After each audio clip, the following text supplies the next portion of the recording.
The waka left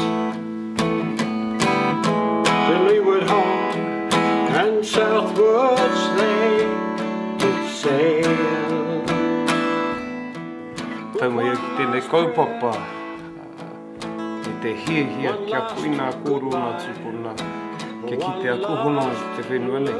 I'll tell you, that was just, it surpassed everything that I thought it was going to be.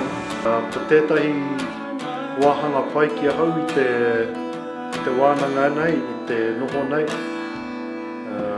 Ko te haerenga ki te titiro i ngā wāhi tapu o te motu. Starry sky, a new land lies waiting. Koe ea tērā wero, i a koau i ngā hono ki tēnei o ngā whenua taino ki te katoa o te motu nei.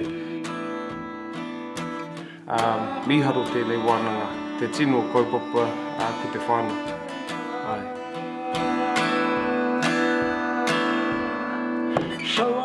I think I enjoyed the whanaungatanga of some of our whānau that I'd never met before that I knew were related.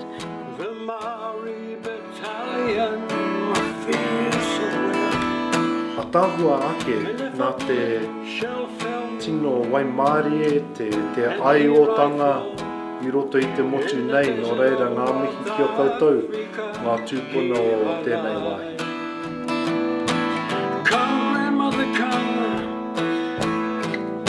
call me back to Rangitoto ki te tonga tuka.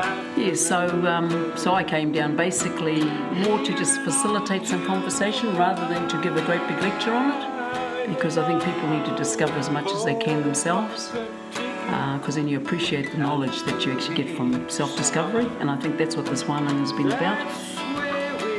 The island is still alive and it lives on through us, and we continue that legacy.